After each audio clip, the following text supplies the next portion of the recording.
നമസ്കാരം. മോദിയുടെ മൂന്നാം പര്യടനത്തിൽ കോൺഗ്രസ് നേതാവ് രാഹുൽ ഗാന്ധി ലോക്സഭയിൽ പ്രതിപക്ഷ നേതാവായിരിക്കും. കോൺഗ്രസ് പ്രവർത്തക സമിതി ഇതുമായി ബന്ധപ്പെട്ട പ്രമേയം പാസാക്കി. കോൺഗ്രസ് പ്രവർത്തക സമിതിയുടെ ആഗ്രഹം രാഹുൽ ഗാന്ധി പ്രതിപക്ഷ നേതാവാകണമെന്നാണെന്നാണ് കുമാരി സെൽജ മാധ്യമങ്ങളോട് പറഞ്ഞു. ലോക്സഭയിലെ പ്രതിപക്ഷ നേതാവിന്റെ ഉത്തരവാദിത്തം ഏറ്റെടുക്കാൻ പ്രവർത്തക സമിതി രാഹുൽ ഗാന്ധിയോട് അഭ്യർത്ഥിക്കുകയായിരുന്നു എന്ന് മുതിർന്ന കോൺഗ്രസ് നേതാവും MP-യുമായ KC വേണുഗോപാൽ പറഞ്ഞു.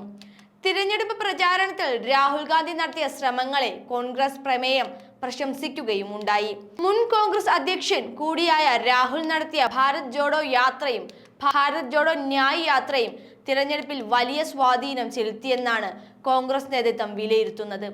രാഹുലിന്റെ ചിന്തയും വ്യക്തിത്വവും പ്രതിഫലിപ്പിച്ച ഈ രണ്ട് യാത്രകളും രാജ്യത്തിന്റെ രാഷ്ട്രീയ ചരിത്രപരമായ വഴിത്തിരിവുകളായിരുന്നു എന്നും ലക്ഷക്കണക്കിന് തൊഴിലാളികളിലും കോടിക്കണക്കിന് വോട്ടർമാരിലും പ്രതീക്ഷയും ആത്മവിശ്വാസവും പകരാനും കാരണമായെന്നും കോൺഗ്രസ് വിലയിരുത്തുന്നു. രാഹുൽ ഗാന്ധിയുടെ തിരഞ്ഞെടുപ്പ് പ്രചാരണം മൂർച്ചയുള്ളതും ഏകമനസ്സുള്ളതുമായിരുന്നു.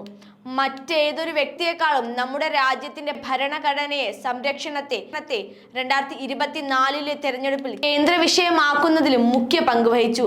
തിരഞ്ഞെടുപ്പ് പ്രചാരണത്തിൽ ശക്തമായി പ്രതിധ്വനിച്ച 5 നോയ് 25 ഗ്യാരണ്ടി എല്ലാവർക്കും, പ്രത്യേകിച്ച് യുവാക്കളിലും സ്ത്രീകൾ, കർഷകർ, തൊഴിലാളികൾ, ദളിതർ, ആദിവാസികൾ, OBC വിഭാഗം എന്നിവരുടെ ആശങ്കകൾ പരിഹരിച്ചെന്നും യോഗത്തിൽ വിലയിരുത്തുകയുണ്ടായി.